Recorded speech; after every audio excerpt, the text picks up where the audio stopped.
Hey guys, what's up? Welcome to another episode of the Goodcast Show. So today you saw the launch of a party on my page, Parti Bersatu Sasa Malaysia, and today I have a very special guest, the president of said party, Mr. Danial Manokaran Abdullah. How are you, sir? Welcome to the show. Thank you. I'm doing good. How are you? I'm good, man. I'm good. Thank you so much for taking your time off and coming on the show. Yes. Very exciting. I was very excited by your whole launch, and I must say you are a fantastic speaker. So I was very captivated by what you said on stage. I can't wait to hear you on election day, campaigning on the streets. I think you're going to captivate a lot of people. So today, I wanted to get to know the party first. Some people get to know what this party is about. Several articles have come out. And so just a brief history. This party was founded in 1994 as an opposition party called Parti Demokratik Setia Hati Kuasa Rakyat Bersatu Sabah, or Setia. In 2011, it rebranded as Parti Bersatu Rakyat Malaysia BERSAMA, and now it's relaunched as Parti Bersatu Sasa Malaysia BERSAMA. Now, what made you relaunch this party at this point in time? Okay. First of all, now, looking at the current Malaysia's political climate, the climate requires a renowned leadership revolution. So if you're looking at past 5 years, Malaysia is in a very critical situation in terms of leadership. So the decision of entering into political arena, it's not an easy decision to make, right? But it is also not an overnight decision. So we took a stand, wait and watch, give the opportunity to the so-called leaders to take steps and to make the Malaysia a better place. So when we find that it's not going the way or the direction that it's supposed to go, then we think that this is the right time. So that made us to decide to launch the party now. Okay. Now, your party, I think there was a recent article in a Malay Mail that also stated that, pointed out the sort of mystery around your party, especially this current form. Obviously, you boast two candidates from previous elections, GE15. One of it is Izzat Leslie, who is a previous independent candidate who stood in Seremban, and former Selangor Amanah Youth Chief Muhammad Fauzi Hasim, who stood in Bangi during GE15. Are there any other people, maybe people with political experience or campaigning experience that you're going to bring into the party? Perhaps you can mention a few names if you want to. What's your future plans? Okay. Give us an exclusive. Right. I'm not going to reveal much. Come on. But mystery is always good, right? Okay. So the people need to know that my concern is this. Do not look at who are the people behind an organization. The people behind an organization comes secondary. The ideology and the idea these people bringing, it's the primary that the Malaysia needed right now. So as you say, I'm not an elections candidate, right? It was my deputy, one of the Amanah's chief Amanah leader once. Yeah, you chief. And we had a second deputy, which was previously PKR's Timbalan Setiausaha Agung, Mr. Janapala. So these are the two leaders that I would like to showcase to the people right now. Okay. The rest will remain a mystery for now. For now, huh? For now, but we will time to time we will introduce one to another, so then the people are not shocked. Because what I want right now, I want to introduce to the people the ideology, the idea, the objective, and why we are here right now, what we intend to do. Rather than we don't want people to come, join, be part of the party because of these popular faces, because Malaysia should be had enough of joining or riding behind popular faces, popular names. It's enough is enough. So right now the people should align their interest toward ideology, toward development.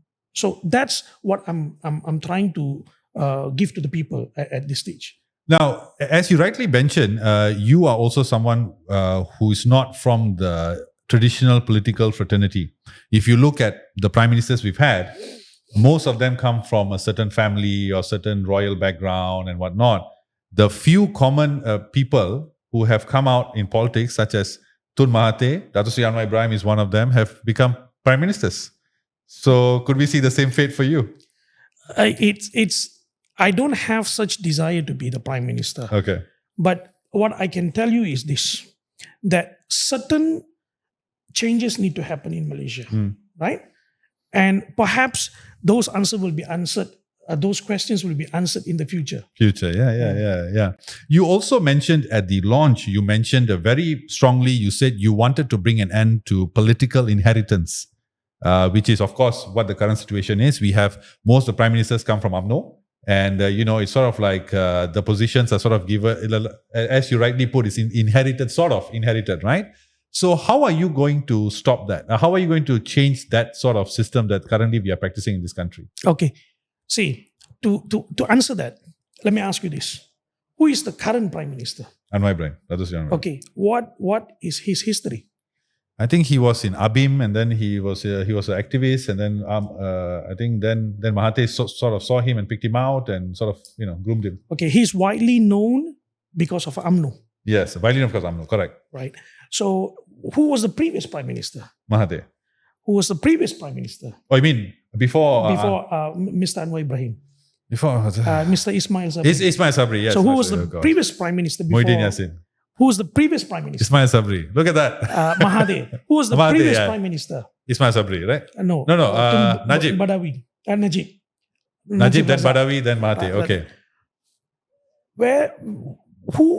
Who is the exact prime minister from any other party without any political inheritance? Show me. None. Name me one. None. Don't have. So basically, you are telling me that all the prime minister that Malaysia has produced so far is from UMNO. But we saw the people was cheering for political change in 2018. People was chanting, oh, Malaysia Baru, Harapan Baru, and so on and so forth. Where's the Malaysia Baru? You have not stepped even an inch to Malaysia Baru. You are still where you since independence, right? You are still there 67 plus years. You are still there. You stuck there. It's like a recycle. It's a recycle. Same people, same faces, same arguments, and same political problems. Yeah, the campaigns are the same. You have not seen any leaders in the past decades. Don't go beyond that, but let's stick to past 2 decades, right? In past 2 decades, you are seeing the same problems, right? Who's better? Who's worst? The better will become the worst will become the better. Yes. The better, right? Yeah. At given opportunity, right? I can give you an example.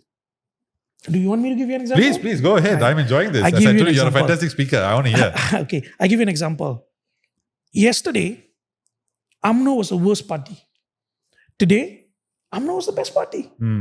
Right? Yesterday, UMNO was many people's enemy. The same enemy became best friend. Best friend now. Today. Yeah. And yesterday's best friend today seems like an enemy.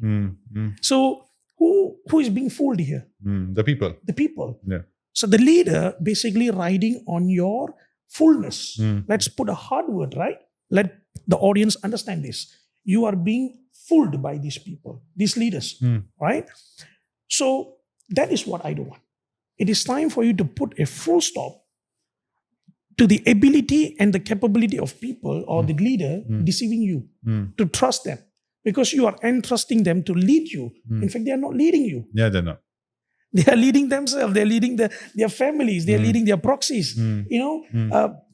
All these political rhetoric, you can see bangsaku, melawan demi bangsa, berjuang demi agama, berjuang demi rasuah. All these are back to families. Families, yeah. Nothing for you, nothing for me. Correct. Nothing for my kids, nothing for any other people's kids. No, nothing for the common people. Right? Yes. That was what I meant during my launch. I said, enough is enough. No more political inheritance. You don't want any more warisan politik. It's time for you to create a leadership revolution in Malaysia. That's one of our party's main objective. Okay. Political leadership revolution. Okay. We want the normal common people, real common people, to step into politics. Okay. To bring the real changes. And you will see eventually the changes will happen. Okay. I because hope of so these too. common people. Of course, I hope so too, and I hope so too, definitely. Anyway, so democracy was a form of system created by the people, for the people, of the people. So Yes. it needs the people to be there. That's why we are from the people, for the people. For the people. There we go. Man, you're a fantastic speaker. I a bit more. I will vote for you. Thank you. No, you are a fantastic speaker. That cannot be denied. Now, we've seen the history of this party. This party has, in its previous forms, has sort of failed to gain any traction with voters. It had participated in GGEs before, in its previous forms, I think in Sabah, if I'm not mistaken, but it failed. So why do you think that this party now will be able to gain traction in the upcoming elections? It's about the leaders. It's about the leader. Mm-hmm. And it's about the ideology, like I said.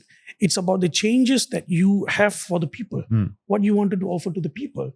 I don't want to comment about the past leaders. I will emphasize on what is our ideology and what we are going to offer to the people. And based on what we are offering to the people, we are confident that. But ask me if this is easy, right? I'm since the launching day, I've been saying that we want to change, we want to transform, and are those easy things to do? No, definitely not. Definitely not. Yeah. But it's time for you to take a step, and you move towards the step. And eventually things will fall apart, right? Yeah, You will be able to achieve. So are we afraid of failure? Because after the launching day, I had one of my friends just called me and asked me, "Hey Daniel, what are you doing?" Because we kept it so secret. None of my friend circles or business circles I have ever tell anybody my intentions and so on. We kept it secret for past 4 years. So, but the intention was there, the planning was there, we planned strategically. So they asked me, they said, this is not an easy step. So how are you going to achieve? I said, the each failure, in fact, your first failure will be your first success, right? If you don't fail, you can't taste the success. Of course. So if we fail, fine. We'll ride again till we success. So if it is easy, it's not easy, but it is achievable. And again, back to your question, why the people will support this party when they did not support in the past? Well, it's about ideology. It's about the objective. It's about what is the offer for the people. And we are not offering something for one single ethnic or one single race. The party is about for everybody. It's for all Malaysian. And we are focusing on inclusive development and economic strategies. So we believe once we put forth our ideas and ideology to the people will accept sooner or later. Yeah, definitely. Now, but recently after the launch, of course, I had shared a few videos on my social media, and I saw other people had shared as well. You had people like Malay Mail, you had people like Manokaran Malaysia and all that stuff. But when you look at the comments, they were unanimously, you could say, negative. Okay, I was shocked. But when you read the comments, you tend to see that they are not negative towards you. They're not negative towards the party. You can read between the lines that they feel negative towards the entire political system. People feel, misled. They feel promises were not kept. We have seen the sort of derailment of the reformasi movement that we all supported one long time ago. People feel that politicians cannot be trusted. Yesterday you said you will bring down prices of diesel. Today it's gone up. Of course, that's a very simple way of putting it. There are other fiscal reasons behind that. But why should voters then now, in this very skeptical climate, trust BERSAMA? Why should they believe that you have the well-being of the people at heart? Because some of the comments have also said that, hey, every party says this. Why? Why should they believe in you? Okay. Now, first of all, I read some of the comments. In fact, what I understand from my perspective is this. People are tired. Yes, they are tired. About the political situation in Malaysia. Now, they are not tired toward a specific people, specific individual. Exactly. But they are overall tired to the entire political climate. Now, why that happens? That is due to your own, what we call, your own knowledge about politics. Right? Now, I want the people to understand, whoever's watching this today, I want them to understand one thing. You eager for changes, right? You eager for changes, and you believe an electoral result will change what you expected to change. The people of Malaysia need to understand this, that the result of an election will not change anything. Okay. It will not change anything. You need to understand that there are two groups, two fractions. One, A, the other is B. It's either you vote for A or vote for B. Now, A will condemn B, B will condemn A. You vote for either one wins and form the government. They have to follow the set of rules that the system set for them to run the government. The coalition, huh? Yeah. The coalition. Regardless. Okay. So what you need here is that transform the system. If you back to my launching on the stage, I said that we need to transform. We wipe it all from the atom of the bottom to the space of the sky, right? I said, that's what I mean. You need to change the system, right? The system was created very beautifully, where if anybody tend to change the system, it will push you away, right? But it's not too late. It is time right now for you to take a step, try to change the system, not overhaul the system, but you need to transform the system. You need to re-engineer a new system so then the new population, the new generation can believe and have faith in politics, right? You are right now, the people of Malaysia are fighting for politicians. You are fighting to make a politician to become the winner. The champion of your wishes. Yes. You are not voting them for them to do what you want to see them to do. They can't do because the system is designed such a way where anybody, even if me, right? Let's take an easy way. Okay, hypothetically, let's take an easy way. I'm here in politics, right? Most of the comment if you read, you says that taking advantages, making money, and so on and so forth. Like that. Like, now, let's say if we choose that part, it's quite easy. We launch a party. We say, we fight for the race, we fight for the religion. It's quite simple, right? But I'm not doing that. I'm saying that we are here to bring the changes of the system. You need to transform the system. The people need to understand that an electoral result will not be the changes that you desired. The changes that you desired, you will only get when you redesign, re-engineer an entire system to fit the modern Malaysia, right? Why I say that? Now you are taking so many influences, you're taking so many examples from Western worlds, right? From other countries. Why don't we set our own? Why don't we don't set our own examples? Why don't we create policies more inclusive? Inclusive policies. See, we are Malaysia. What is Malaysia? What is Malaysia in your understanding? Malaysia, my understanding, is home. Okay, Malaysia in your understanding is home. Malaysia in my understanding is the people. Multi-ethnic, multiracial is what Malaysia is about. Malaysia is built based on multi-ethnic, multiracial, right? Together we are strong, right? But you are seeing and what you are experiencing is divide and rule policies since post independence, 67, almost 67 years old, right? I might slightly wrong, but 67 years old. Yes. So you fighting to get your leader become prime minister, right? You can see yesterday's parties. They're saying that we want to win the election and we want our chief to become the prime minister. When your chief become the prime minister, you are out of you know nothing about policy. Where are the policies? Where are the new policies? You have not introduced a single policies to make Malaysia a better place to live. You have not introduced any policies for the next generations. Nothing.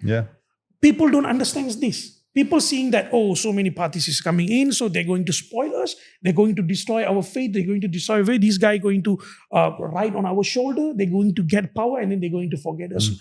Yes, if you don't learn. Yes, if you don't change. Right? The political changes will only happen when you see what you're supposed to see. You don't see what the leaders want you to see. Because your mind is like an algorithm. Right? They will guide you, they will guide you exactly to where they want you to see. Correct. You will hear what they want you to hear. till then you will, like our past generations, you talk to them, they will say, no, it's okay, fine, let's vote for this guy. After all, he's my race. After all, he's my religion. Let's vote for him. You know, Indian, Malay, Chinese, they are same. There are a quarter of people like that, right? That's what we need to change. So these people who commenting about these advantages and power advantages, right? I want these people to think, what gone wrong? What gone wrong? What these people need to understand is this. To step into the political world is not easy. Well, I took a decision. I did not stay at home or sat down with my friends in coffee shop complaining about diesel price, economic difficulties, or political differences. I'm enough of complaining. I'm here to make the changes. Say what you want to say. I'm here. If I fail, if people reject me, fine. I will still look at my son, and my son will look at me, and he will salute me, and he will say that, Dad, you tried your best, but the people rejected you. Right? I could have a very peaceful sleep. I completely agree with you in everything that you're saying. But the thing about what you have said, even at the launch and even now you're saying, is at a very macro level. There will come a time where you'll have to go a bit more focused and more of a micro, more of a targeted approach. Because you see, if you look in Malaysia's climate now, for example, like we look at DAP, every party has their own perception, is perceived differently by people, and have their own sort of overall message that they communicate. If you look at DAP is very comfortable being a Chinese representative. Yes, they may say they are a multicultural party, but we all know, come on, that's what they are there for. Okay, we look at parties like PAS, they are a conservative party, and they are very comfortable that way. We look at UMNO, a bit more center-right, more moderate than as compared to PAS. We look at the new guys, like not new guys, but the smaller guys like PSM, for example. They are more marginalized communities. We look at people like Muda, for example. They are more young, multicultural kind of approach. What is BERSAMA's intended perception that it wants people to have of them? What is your target market? My target market is national. No, I understand that, and we understand that. I mean, because you have said that, but don't you think that at this point in juncture in the party's progress, that it cannot be so big? It has to eventually find, okay, we're going to build from this base and then grow and grow and grow. Don't you think that should be the way? Okay, what you're asking is to reveal some strategy. Oh, right? Yes. That's we call it a strategy. Strategy, right? yes. So I tried to put it in a diplomatic way that it's a national party, right? Okay. Later on. Later on. But I can give you a little hint. Okay. Right? What we are focusing right now is any people who desire to have a political change. Right? I am targeting people who desire to have political change. Okay. Which race are we going to focus? That comes next. Okay. That's next. Okay. That's something you need to follow. Yeah, follow. Please give me the exclusive. Now, let's go a bit deeper. Of course, in your press conference the last time, a few weeks ago, it was you have said that you will not ride on any coalition. Because you don't want the party to be answerable, right? But you have also stated very clearly that you're not going to take part in any state elections, any by-elections or anything. You're only going to focus on GE16. Now, do you think that is the right strategy going into GE16 by going in it independently? Or would you actually be sort of skewing yourself to any coalition? See, absolutely. Now, I emphasize what I said during the press conference. I did not mention that we rejecting or objecting the idea of coalition entirely. I said that it's not the time to discuss about the coalition. Okay. Right? I'm still trying to get an exclusive. So the time to discuss or exploring the opportunity of coalition comes next. Okay. So right now, what we want to do is that deliver ourselves to the people, show ourselves to the people, tell people who we are, what we are here, what is our objective, let people understand us and accept us. Coalition comes next because that is a huge topic. What is coalition? Why are we going to choose a specific coalitions? What we going to offer to the coalition? What we going to negotiate from the coalition? Of course. Those are a different set of discussion. Right? Okay. So you have to follow me for that again. Okay, so let me try one more time. I'm going to ask you personal opinion, not party's opinion, personal opinion. Do you prefer PH, PN, or the third force? Okay, I'll give you a personal opinion, right? Okay. You better go with the devil that you know than the devil that you don't. So PH. No, I don't. You heard it here. No, I don't say PH. I understand. I don't say PH. I say the devil that you know than the devil that you don't. Okay. You don't know which devil that I know, right? Yeah, maybe. Correct. Yeah. Now, let's go to your constitution. You have mentioned in your constitution that BERSAMA will be a party that upholds the Bumi rights that are currently there in our constitution, while ensuring that the non-Bumis would be able to, live a competitive and prosperous life.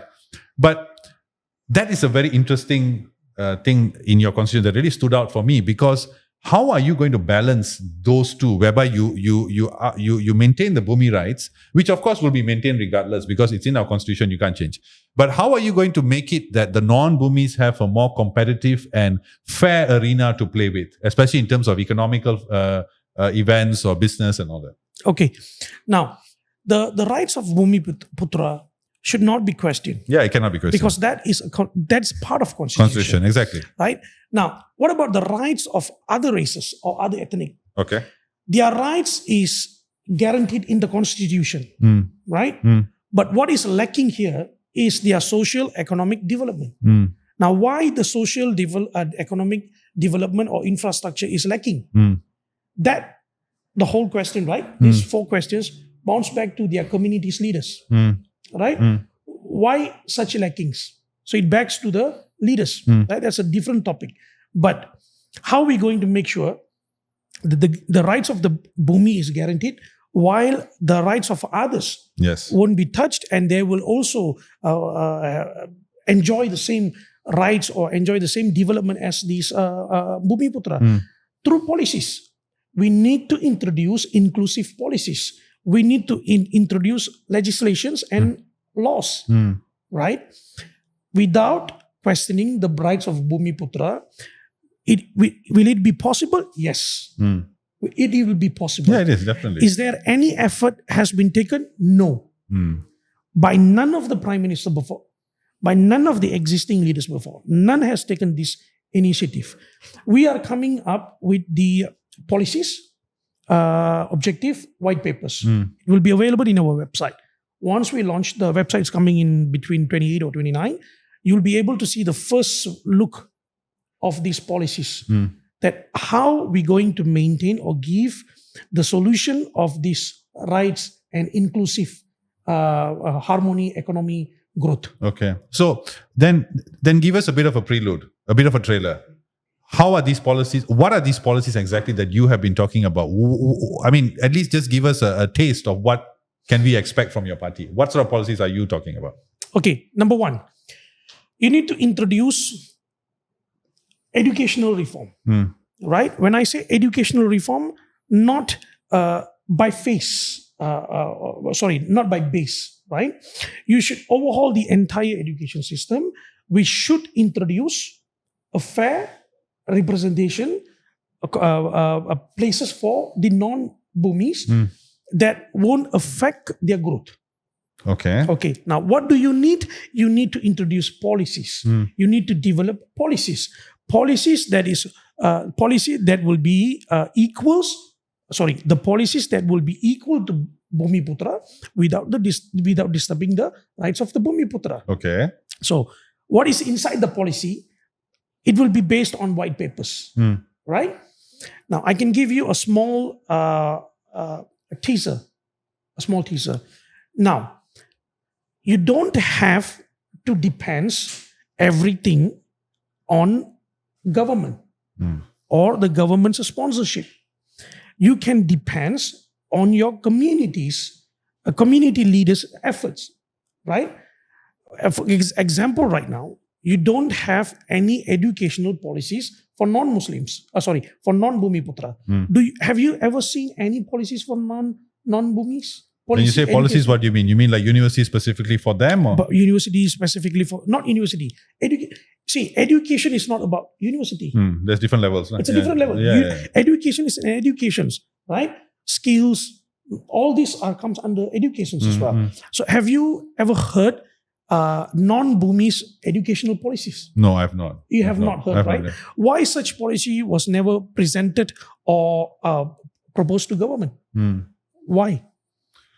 I think perhaps a lot of governments, because they're majority Malay, they would be a bit apprehensive of instigating or causing any uncertainness between the Malay voters. Because if they see non-Bumi policies being introduced, the Malay voters may question, hey, what is this? Are these policies going to trump our policies? Sorry to interrupt, but also you're giving fuel to the opposition to use that as bait to say, look, these guys are not fighting for Bumi rights. They want all the non-Bumi to come up. So that could be a reason why. Okay. So basically you are saying that the leaders are afraid to take decision. That might affect their vote banks. Position of power. Yeah, vote banks, correct. Yeah. So that's what I'm saying is not right. Of course it's not right. It's not right. So you need to be you need a party that be brave to bring on the policies, go to the government, sit down with government and start the negotiation. That's exactly what we intend to do. Okay. But of course, I cannot give you the details of the policies, but we have certain campaigns that we will start very soon. Very right? soon. We are doing step by step. Like I mentioned that day, the launching was just the first step, right? We have second steps, third step, which we will show to the people that we are here for real changes. We are not here to give you a podcast interviews, paper interviews, magazine interview. No, I'm not interested in that. Popularity you can gain from so many other fields, man, but not through politics, right? Because it requires hard will to face the embarrassment and insults in politics. Of course, right? Of course. Now, then I guess since you're talking about is the reform only limited to education? Are there other areas that you're going to do using reform policies as well?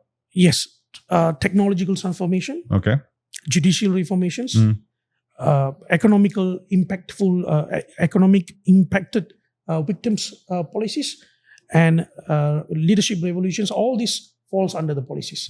So we're going to introduce multiple policies that the government should consider to adapt, right? When you are a political party, it doesn't have to be opposed the government for everything, right? That's a traditional political way, Okay. If you can be the voice, if you can bring changes through the policies without need to object or criticize the government, then you can do. Our job is to bring the policies to the government and negotiate with the government to try to implement the policies. Okay. So we will hear what the government have to say first before we decide what to do next. Then we will take our step. Then we will take our stand. Okay. Who to attack, who to make locally, right? Who to be friendly with, who to attack. Yeah. Understand. Now, of course, when you talk about education, and of course, this podcast is generally consumed by a lot of Indian voters as well. One topic that comes up when it comes to education in the Indian community are definitely Tamil schools. What's the future of Tamil schools, right? The current government is suggesting that we do a sort of combining these schools that are not have so many students and all that. What is your take on all this? What is your plan for Tamil schools if you were to come into power? I reserve my answer for now. I reserve that answer for right now. But are those right actions to take? Are those right decision to make? That's a whole different level of question. Because I believe that every single school should be preserved. You should not, by combining basically, you will be reducing the number of schools. Yes. Hence, you are reducing the quality of the students technically, right? That should not be done. That's my take for it. That's your take for it. Right. But what we can offer, or what we should offering to alternative that comes next. Okay. that this is way too early. Too early. Okay, fine. I understand. Now, another topic that is around education as well. And of course, the I would say of course, there are Indian people involved in the non-Muslim community in Malaysia. We have a very popular, infamous figure now. Firdaus Wong is one of them, who recently gave out statements regarding converting people in silence and in hiding from parents, right? Without parents' knowledge, which is a federal crime. It's against our law, right? It's against our law. Of course, NGOs recently have gone out, they have press con and all that, and denouncing this and asking the government to also criticize him and all that. You as a convert, what is your opinion on this, on his statements? You really try to squish me for controversial answers. Okay, let me give you my opinion, right? See, if somebody can give better answer for these questions, it would be none other than me. Okay. Okay, let me tell you why. I born from a Hindu Indian family. I converted without the objection of my parents and my siblings. During all my struggle times, my family was there, stood for me. Then I married to a Malay family, right? And I converted. I converted, in fact, way before marriage, right? I converted due to some health issues, right? Okay. So I converted. Then I met my wife eventually. Then I got married.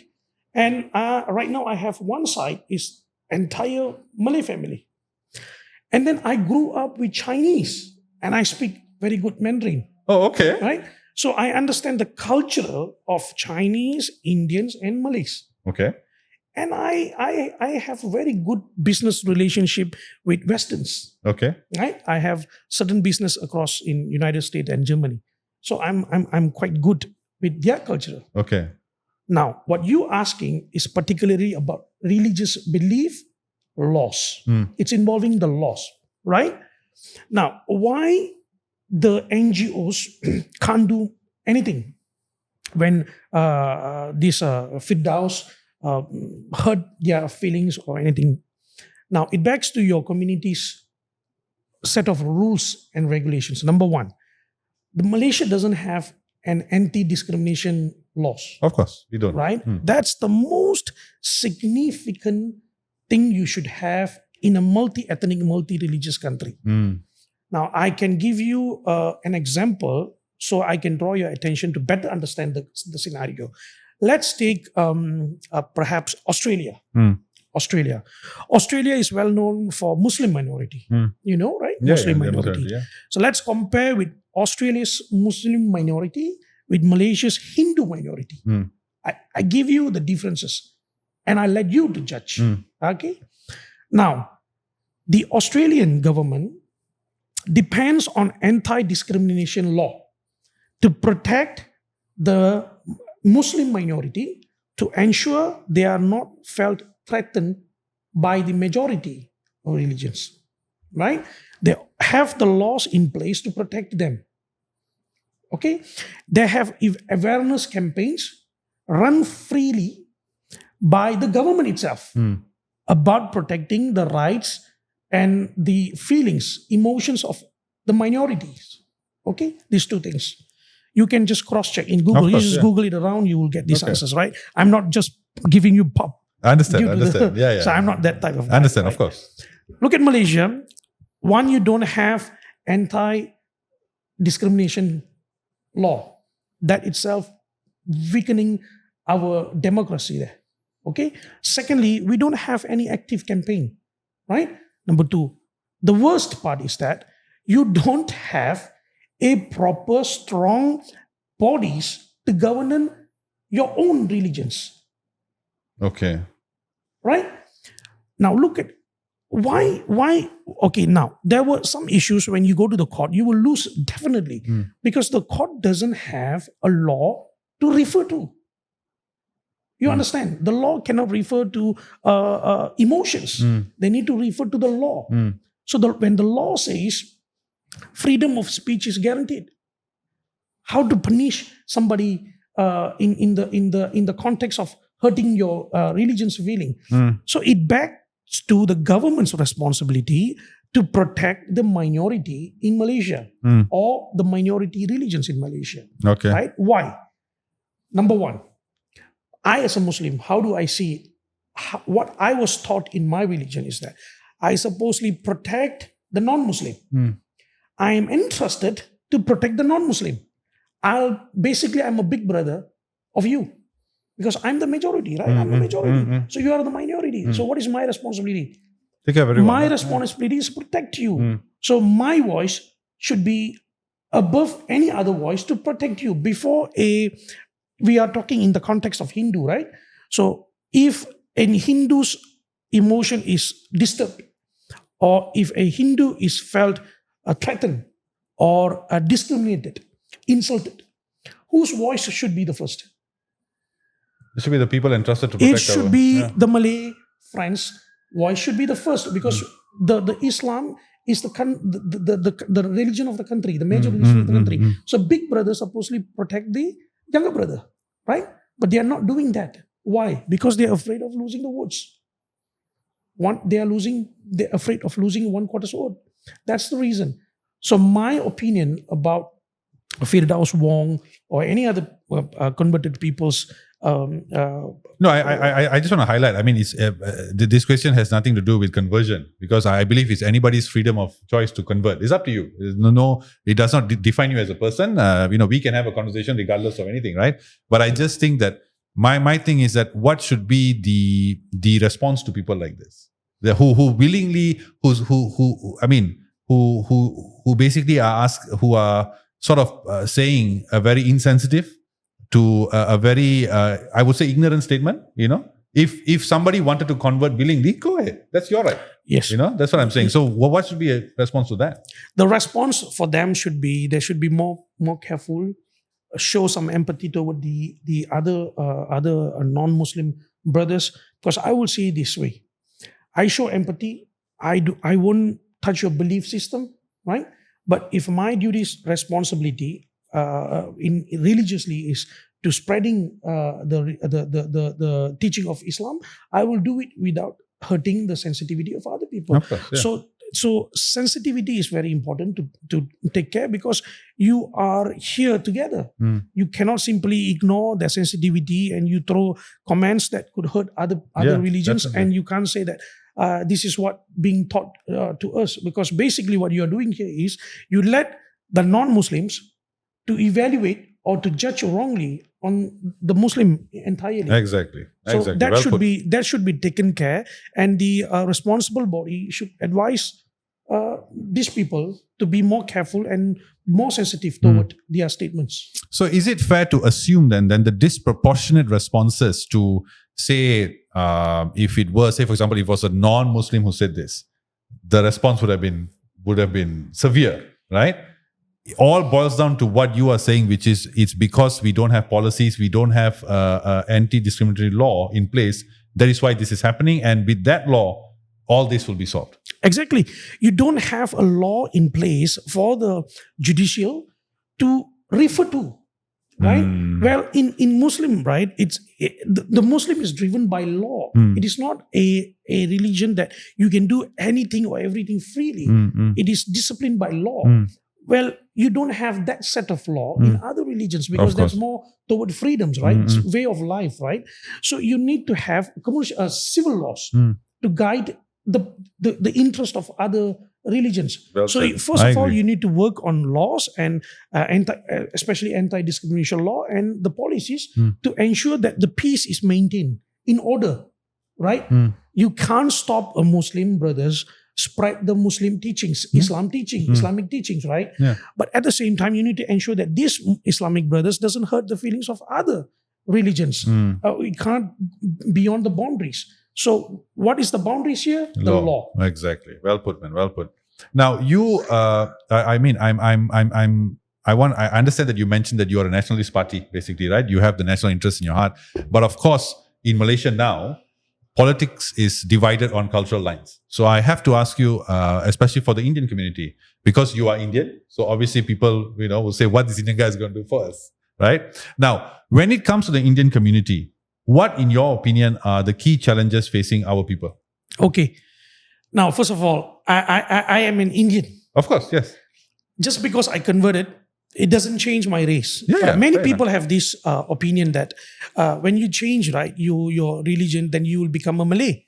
No, you can't change your race. You can change your religion. My son is Malay. Yeah. That is unchangeable, right? My son is wife Malay. is Malay, yeah. My families I have right now, I'm the most, I can say, luckiest person here. I have Chinese, I have Malay, I have Indian families, right? I'm mixed in all. But end of the day, I born as an Indian, I'm going to die as an Indian, right? So do I have the community's sense of responsibility? Yes, definitely. So now let me answer your question. Okay, part by part. Part by part. This is going to be hard on some Go people, ahead. but I'm going to throw all out. So then these people will understand what are the difficulties faced by this community for so long. Now, for me to come to that part, I need to ask you, who is your current Indian community leader, in your opinion or in your knowledge? that stands out who has done something? I'm just asking leader. You don't have to go, you don't have to delve deep. Just quote me one leader's name. I mean, there are politicians, there are ministers, but to say they are my community leader, I say we have none. See, if you were to tell me any leader's name, I would have gave you the 6 Sigma Y solutions, right? To find the root cause of the Indian community's problem. But since you have thrown me a frank answer, so I don't have to go deep down that. Never mind, we can edit. I'll show you a name. So now, the last leader the community had was late Tun Samiwelu. Exactly. Past Tun Samiwelu, none of them are leaders. They are subordinates. They are subordinates. When you are a subordinate, you can't do anything for your community. That's the first one. Exactly. Second one, none of the current leaders or so-called leaders have responsibility or shown responsibility toward their community. Basically, they are living within their circle, they are living for themselves, and they are doing politics for themselves. Why I say that? Now, when you say as a leader, as an Indian leader, right, you say that we are the voice for the voiceless. We're going to voice for you. We will be your voice. You are admitting two things here. Your failure as Indian leader, the so many years that you have been active in the politics, because you are saying that after 60 years I'm in politics, your voice is still not being heard. You're voiceless. Yeah. Now I will become your voice, right? Yeah. Secondly, you are admitting another fact that you just woke up from coma, right? Because you are saying that yesterday you had voice, suddenly today you don't have voice. So I'm going to be your voice. Okay. Can No, you see? I understand. I agree with you. But to hear you say it is very interesting. As I said, I'll say it again, you're a very good speaker. So they are admitting and they are telling the people that, come, support us. Why do I support you? You support me, so then I can support someone else to be someone else's subordinate. You understand? Support me, give me your vote, so I can support the other guy to become the prime minister. Support me, I will never be the leader forever. I will become somebody else's slave.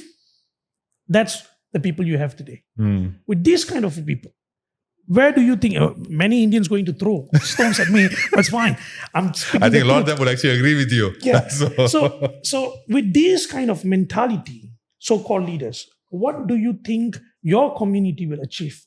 Your community will achieve nothing. See, Indian community, in fact, is the most unfortunate in Malaysia, right? They were slaves, they were colonized, they were marginalized before the colonial period. Till now, 67 years, you still have no political power. You still not improvised in economically, socially, education-wise, nothing. Let me tell you this. When my school time, nobody came and tell me how important was the government job. In fact, I had people who preached me, don't go for government job. This was Indian community. You can't deny the fact. Whereas you go to a Malay family, they will tell them the importance of getting a government job. You go to a Chinese family from small, they will teach them how to be a businessman. Correct. You go to an Indian community, you don't give them all these society educations, then they will end up either halfway school or end up in workshops or service centers or worst case scenario car wash, right?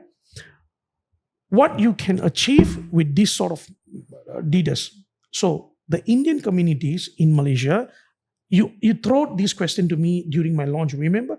And I told you that it is time for the Indian community to answer one question. That, are you going to stand the side of the truth or loyalty? Why loyalty? What do you understand when I say loyalty?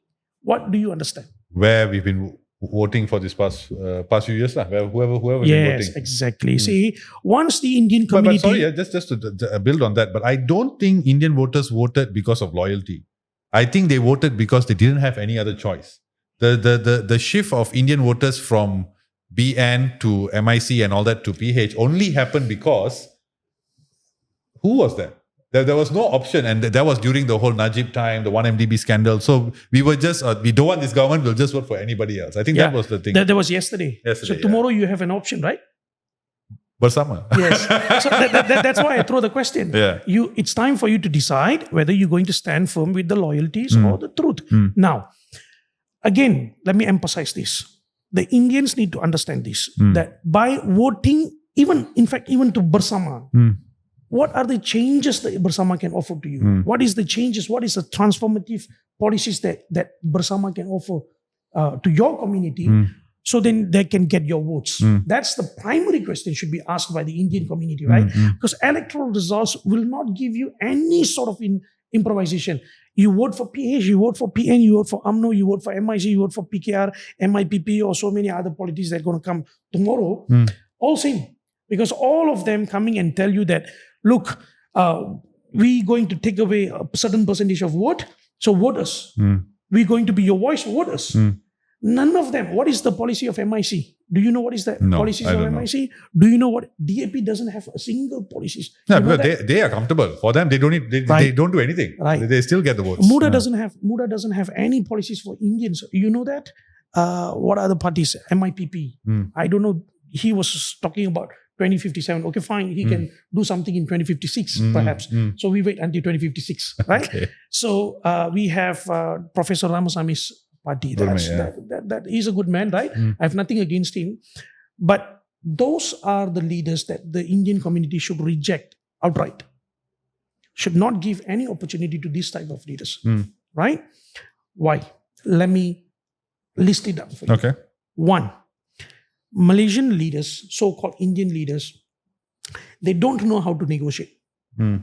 Number 2, they are not brave enough to negotiate. Number 3, they are not really for the people. Number 4, they don't have people's development in their mind. Right? These 4 things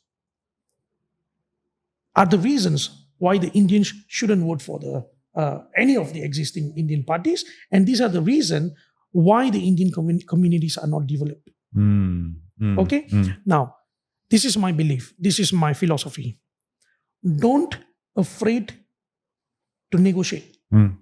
But never negotiate out of fear. Right? Why I say this? Now, back in 2018, when Pakatan Harapan won the election, they formed a government, correct?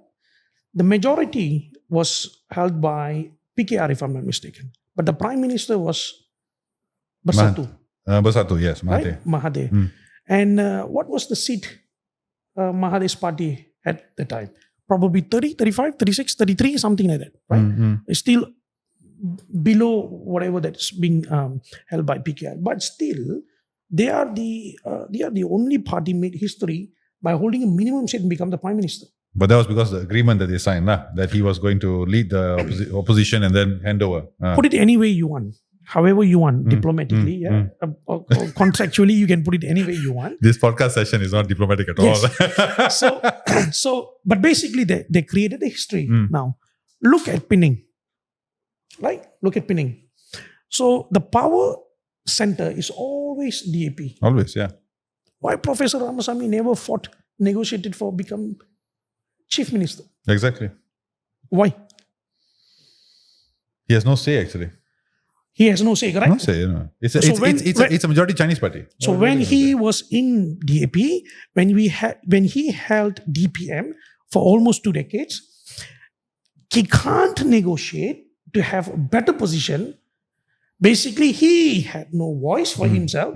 Today, he is saying that I become the voice for you.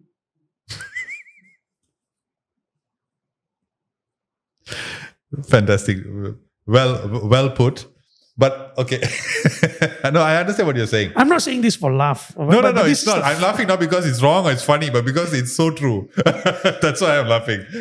I told you that somebody is tomorrow going to throw stones at me. But this channel is going to get cancelled. But you see, as a leader, right? As a leader, you're bound to give the best negotiation deals for your community. Yes, I agree with you 100% on this, what you're saying. But okay, if you were to look deeper, the reason why Indian voters and Indian politicians don't have the power to negotiate is because they do not have much to bring to the table. Number one, we are only 6% of the population.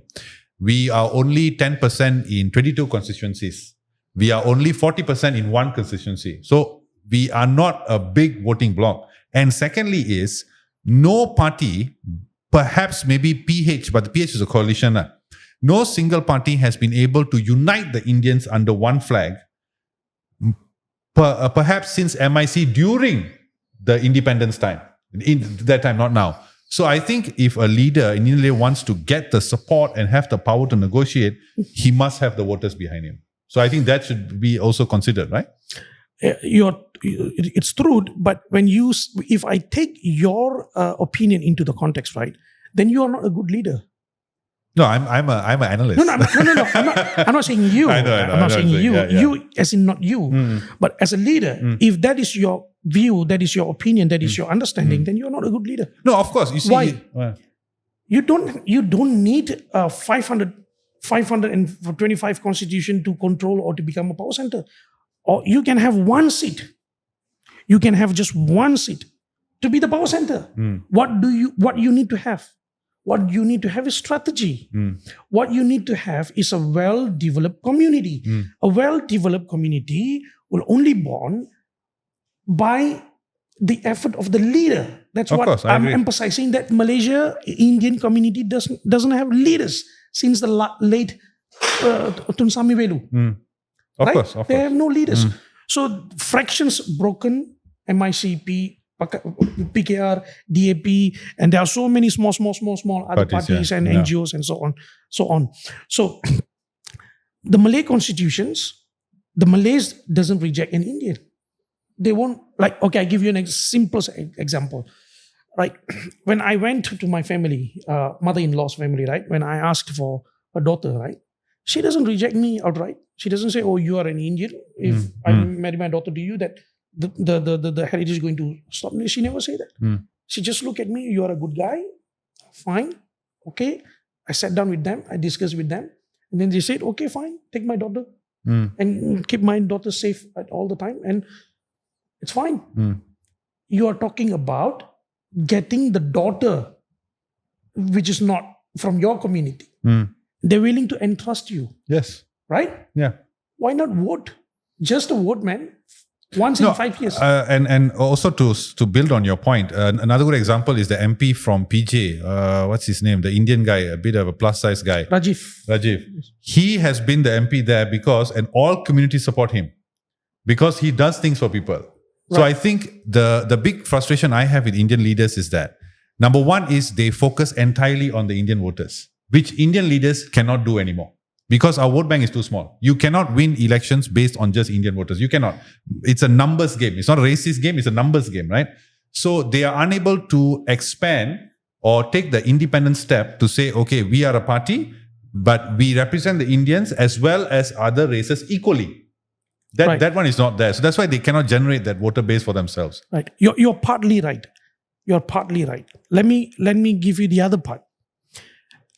It is because you agreed and you are comfortable to be the subordinates. Yes, of course. Yeah. When you refuse to be the subordinates, you will able to have the control that I mentioned just now.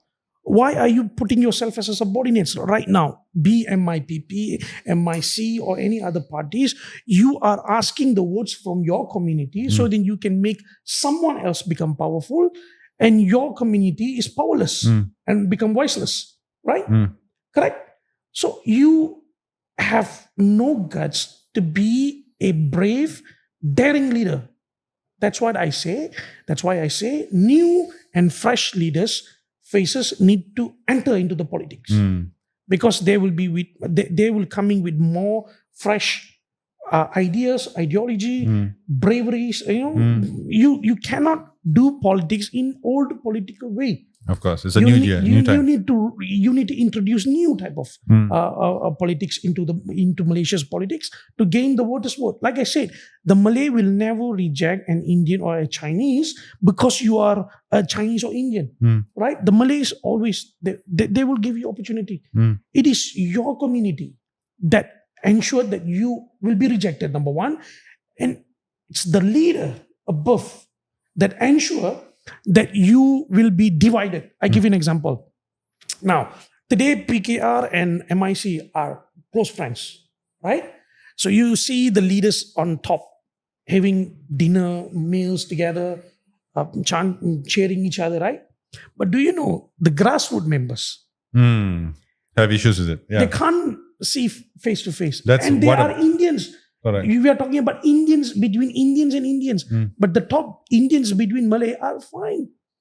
No, even I think that's UMNO's problem also. The grassroots don't like the fact that they are working with DAP. That was a big issue during Now, Zahid. that's due to leadership issue. What I'm saying right now is it's due to community scratches that has happened, right? When the grassroots, UMNO and Bersatu's grassroots disagree with each other, it's due to leadership issues, right? It's due to leadership issues. But look at MIC and PKR. It is not leadership. One leader is Malay, the other leader is Indian. Why they can't be friendly, right? So they ensure that it's divided. Who ensures divided? Is it the people you're saying? You will know when I go down for public rallies. You will know. Okay, I will reveal to you then. Okay. Not now. Okay, but you have spoken about Indian leaders, and I do agree. And I think your strategy of going the more nationalistic approach would be something different. But just one critique on the one point to ponder. Now, this was a criticism that was thrown at PSM a few years back. I think during GE14 or GE15 or one of the state elections, if I'm not mistaken. It is easy to be ideological. It is easy to be, to have this grand vision when you do not have to make compromise. That was the criticism thrown at PSM because they don't have to worry about compromising with different parties to form coalition because you're a small party. Can your grand vision hold up when the time comes where you may have to do a compromise, where you may have to, because politics is a game of give and take. Can it stand? Now, what I see is like this. What's wrong in compromising? But compromising your vision means the people will lose. No, exactly. Like I said, you need to be a better negotiator in order to stand tight with your ideology and vision, and at the same time to ensure that your people doesn't lose. Again, it's basically back to the negotiation. So compromising, not a big issue, but how to what extent you compromise. That is the issue. That's the question. That's the question. Yeah. So I have the clear understanding. See, can our party go all out in an election and achieve any election results? Basically, it's impossible, right? But we have placed strategy. We have placed the processes. We will follow these guidelines to ensure that our vision is achieved. But if we are required or we needed to compromise, we will. Not to an extent of losing the party's vision and ideology. That I'm certain. Right? Because if I lose, then I'm no different than all the others. Right? Tomorrow another guy will come, sit in your podcast, criticizing me. And I don't like that. Yeah. Right? Yeah, I don't like that. Yeah. I like to be in a place where I will criticize people for the next 50 years. Not you get criticized. My goodness. You were so that means when you come into power, there won't be much freedom of speech then. That's what we get. Yeah. Now, see, freedom of speech and censorship, there is a balance needed in between, right? What we are discussing right now is freedom of speech. Yeah. Censorship is stopping or blocking you from talking anything. Correct. Right? Correct. That is against me. We don't want that. What I meant by taking criticism is that you take care of your own discipline, right? My discipline, our party's discipline is that we stay intact with the vision and ideology of the party. So you don't give space for other people to criticize on that particular point. People can criticize anything else about my figure, about my look, about my hair. They can criticize all they want, but not to my vision. But that's my responsibility as the leader of my party to ensure that I don't give space and room for people to criticize the decision that I made that will eventually affect the party in overall circumstances. Yes. All right. Well said. But I did ask this question just now, but we sort of went into talking about the Indian leaders, which is, by the way, fantastic answers you gave. I'm sure they're going to arouse a lot of opinions. But what are your thoughts on the current Indian community? What are the social issues and maybe the economic issues that you think need to be addressed first in order to help us grow as a people? Okay, now let's delve into economic first. Indians are not well established economically in terms of business, in terms of trade, in terms of business educations, business policies. They are not well educated. Now, when they are not well educated, again it bounces back to the leaderships. Now, but you can't to improvise the community. You need to have long-term vision, strategy, and short-term vision and strategy. Now, your long-term and short-term strategy, you break it into steps. Those steps, you need to break it into baby steps and look at the baby step. What are the immediate issues that are there? Okay. Now, what I am seeing is this. The current government is not offering so much to the Indian community to improvise their economy and the education. So the significant problem or also the crucial problems that need to be addressed immediately in Indian community is economic and social. Yes. The support given by the government is not enough, not sufficient enough, right? Because if you say that 100 million through Mitra, if that's sufficient, if somebody say that is sufficient, then that's something seriously wrong with. Of course, that. It's too little. Now, again, since you brought up Mitra, they have had quite a tough time. They have had a lot of allegations. Now they have a new chairman, YB Prabhakaran.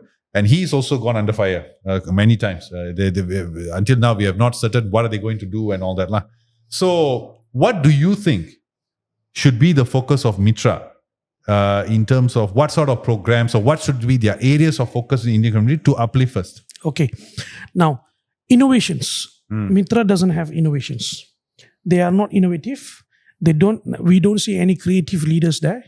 They need to have innovations first. They need to innovate themselves first, then they need to provide and produce innovative ideas and business proposals to the community. So without innovations, like you are still talking about giving training, skill trainings of cutting, barbering, cutting hair, makeup. Come on, man. Is this 1960 or 75? People are talking about aero engineering, Neuralink. Go to Chinese, see how the Chinese programs works, right? You can take some ideas from neighboring countries and you can implement some of that ideas into your program. The government never says that I don't want to give you extra money, right? The government always willing to give if you can bring profitable proposals on the table, right? To the table. Yeah, of course. Now, are they doing that? I don't see that. They are still stick with traditional programs like makeup, skills, all those things. It won't go anywhere. Trust me. It won't go It far. won't go anywhere because they are lacking. They're seriously lacking innovations in Mitra. Right now, first you need innovative personnel in certain organization to ensure innovative programs will come out to innovate your people, right? Yeah. You can't put someone who's very traditional at the age of 50, 60, and you expect something innovative from them to innovate your community. It won't happen. Okay. So there is a serious reshuffle needed there. Now, in terms of what we are seeing now in general, let's go back to the macro level, talk about general politics in Malaysia. We are seeing recently, of course, there was criticism thrown at Pakatan Harapan, whereby they seem to be allegedly they are sort of buying elections through throwing money during by elections. They did it at KKB. They did it, now they are doing it at Sungai Bakap. They're throwing money, and Gerakan president has said that this is not fair because it doesn't level the playing field. How can you, as a party, combat that? How can you withstand such a thing? What would you do to combat that? Okay. I don't want to answer speculations. Okay. Right? There are no evidences of such. Unless if somebody can show us a concrete evidence that such throwing money and gifts happens. Yeah. I don't see so far. No, but it did. KKB was the one where they announced 18 million for the housing and all that. That is government. Government lah, but still they do it during the by-elections, right? So that is government's initiative, but Okay. you can't 100% say that. See, if it's benefit the people largely, fair enough. The question you should ask is monitor right after the elections, see whether whatever promises was delivered. If not delivered, you bring to the court. Okay, fair enough. If it's delivered, it's for people. You are working for people, right? Of course, I agree with you as If well. you saw somebody giving 100 ringgit, 50 ringgit from pocket, that's what you call that as corruption of. But since you ask, we can touch slightly. Slightly, okay, please. See, election reforms is crucial. We need to introduce election reformation bodies to monitor elections, every elections, to the micro level, number one. Number two, we need to place documents, especially white papers, to introduce a set of rules and guidelines that, be it government or opposition, no promises should be thrown at the people during election time.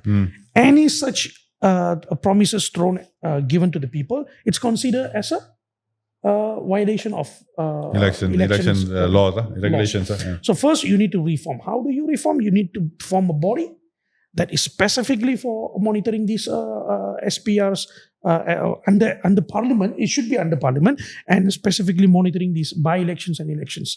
Without such bodies, nothing will change. We can talk for next 25 years. So I'm going to reform the elections and the SPRs, but it will be end up just talks. Okay. Now I want to bring it back in closing to your party, Parti Bersatu Sasa Malaysia, BERSAMA. In short, summarize what are the core ideologies of the party and what is your vision as president now for the party in the coming, in the run-up to G16. Okay. Now, we envision to introduce technological transformations, social victims, voice for the social victims, revolutionary policies for leaders. We wanted to bring in new faces into the politics, active politics, right? So in long terms, what we wanted to achieve is, number one, to position ourselves as a real player, serious player, a committed player. We are not simply here to be the 11th party out of 10th, right? We are committed and we're going to show our commitment. Right after this, the people will be able to see what are our commitments through our campaigns. We're going to announce a number of campaigns after this, and through those campaigns, the people can evaluate us, what actually is our capability, right?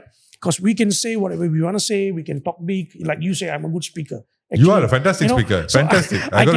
I can simply attract people by talking. Yes. But whether I deliver what I talk, that's a different story. Yeah. People for evaluating. So right now, the objective of the party is to position ourselves as a real political party in Malaysia, to be acceptable by the people. Right? That's number one. Number two, we will work toward the general election, definitely. And we're going to gain the support of the people till the general elections, and we're going to sell ourselves. Basically, we are a product, right? So we're going to sell ourselves to the people, let people evaluate whether they should buy this product as their future or whether we are worthy for their trust or we are not worthy for their trust. So it's up to the people to choose. But right now, the focus are to sell ourselves to the people, to tell people what is our objectives, what is our ideology, what sort of ideology that we are bringing forward. Basically, we bringing new, fresh ideas, because we don't want to stuck with same traditional race and religious based ideology. So that ideology, the people need to understand first. So once we introduce the ideology, we will break the process, get the people understand with the ideology what are the policies talking and how these policies will help these people, and how we're going to demand, or how we're going to have a negotiation with government bodies to ensure that this policy at least considered to implement it before the election. So that's what we are. Awesome. But just to ask on one point that you said just now, that this party doesn't want to be a party that focuses on race and religion. In Malaysia now, that would take some time, right, to gain traction, because we are, regardless of whether we want to or not, race and religion play a big part in our daily lives. So do you think that you'd be able to gain enough traction quick enough for the coming elections if you go without, on top of racial and religious lines? Like I said, ask me if it is difficult. Yes, it is difficult, but it is achievable in time period. So what matters right now is time. So you ask me if we can achieve this before the general election. That's on luck. That's on our luck. That's on our hard work. How hardworking we are on the field. How lucky we are to manage to see the people, right?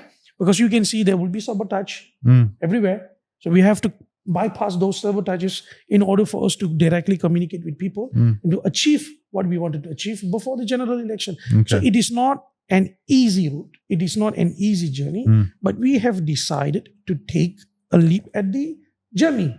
So we have to go all out and see whether, like I say, I don't want to sit at a coffee shop complaining day and night, right? I saw there is a problem and I put the problem on the table and I visualize the solutions. I pick those solutions. I gave to my people. I asked them to see if these solutions fit for the problem. The people reverted to me. They said, it's fantastic. So I tied it, put inside my brain, and I have declared that I'm here. I have entered the political arena, that tomorrow won't be the same as yesterday. So we are committed. Hate me, beat me, kick me, embarrass me, insult me, do whatever you want to do to me, but I will be here. Like I said, I don't sit and complain. I saw a problem. I'm on the field to rectify the problem, right? Assuming if I fail, like you said, that this is race-based or religious, we cannot. No, I don't. I want to just correct that. I'm not saying that you'll fail, but I'm saying that in Malaysia's social landscape now, that seems to be the main, because of the way politics is now. Identity politics is a big thing. It's the way that both parties are sort of, riding the wave now. If any campaign comes up, this fella, he will threaten your rights, that fella will threaten your rights, and all that. So that's my concern, because people are so used to that. I wonder if a new party comes who does not play that game, will they take longer for them to build their traction? Like I said, I'm not saying that you said that I will fail. I'm saying that if I fail, right? Fine. That failure considered as a victory, right? This Daniel might fail. But I'm sure throughout the journey, I'm going to create more Daniels behind me. That Daniel will definitely achieve what I started. This is just a seed. I understand. Right? Yeah. We started to plant the seeds. The seeds will grow and become a tree. So whether we will achieve according to our objective, according to our visions, it's secondary. I'm not bothered about that so much right now. What I'm bothered right now is we are here, we will go on the field, we will try to achieve what we want. We will give full-time hard work on that. Fantastic, man. Fantastic. Now, in closing, okay, I want to get a prediction from you. Okay. Which year do you project that we will see a member of BERSAMA in Parliament? See, I'm against speculation and prediction. Give us a number. Come on. Give us a... I'm against speculation and prediction. But I can tell you this, that nothing is impossible. Yeah, nothing is possible. Yeah? All things is possible. What matters most? Our genuinity, transparency, the people. The people agreed, the will of the people. Perhaps there will be a BERSAMA's member in through the by-elections itself. So we don't know. Who knows? So like I said, we don't go into speculations and predictions.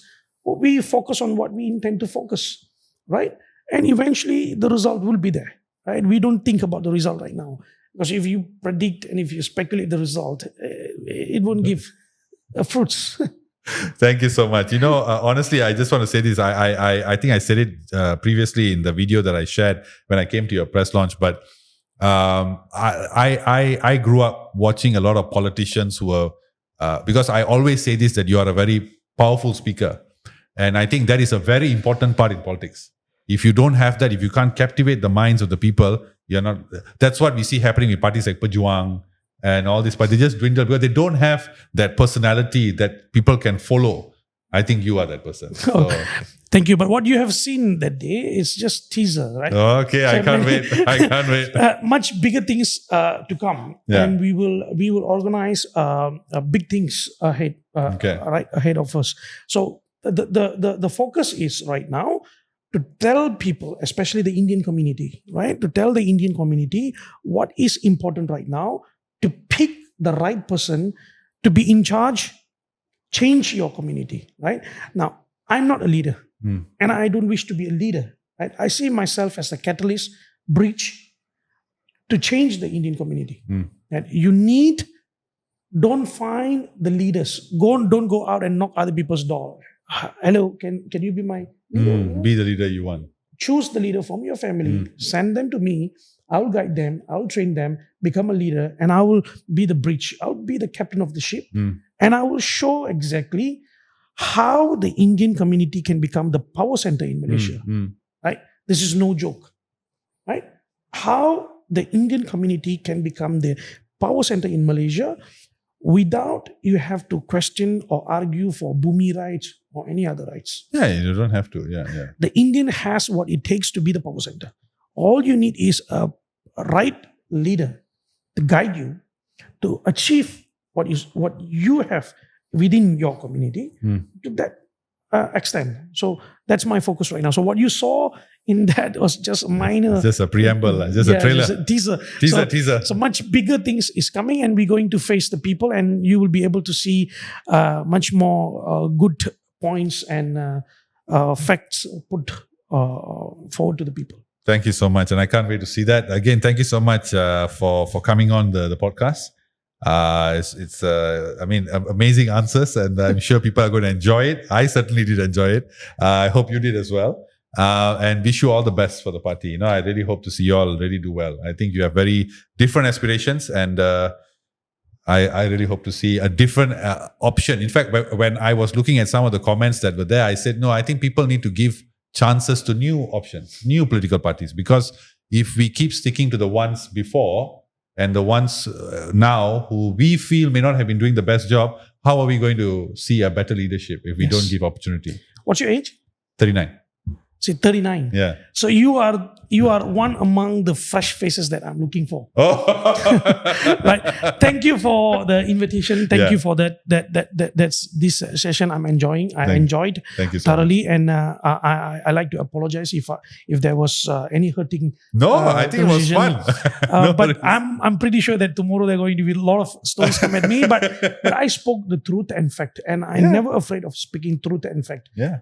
Regardless. Of course. Right? Of course. So thank you to the audience, and thank you so much. Thank you so much. So that's it, folks, for today. There we had Parti Bersatu Sasa Malaysia, Mr. Danial Manokaran bin Abdullah. Danial bin Manokaran Abdullah. Sorry, a mistake there. But he's the president of Parti Bersatu Sasa Malaysia. The man has big dreams, big hopes for Malaysians as a country, as a unified community. And we can't wait as voters to see what he brings to the table. So if you guys want to get in touch with him, you want to follow the party, we'll be sharing all the links in our descriptions for all the videos coming out. There'll be plenty of videos to share from this conversation, I'm sure. And please get in touch with him. If you guys want to join the party, contact him, contact the party, and be a part of his new movement that he's creating to bring our country to a better place. So that's it for today, guys. Stay tuned for more episodes. As always, like, share, subscribe, and thank you for all the support you've given so far. Take care. Good night. We'll see you.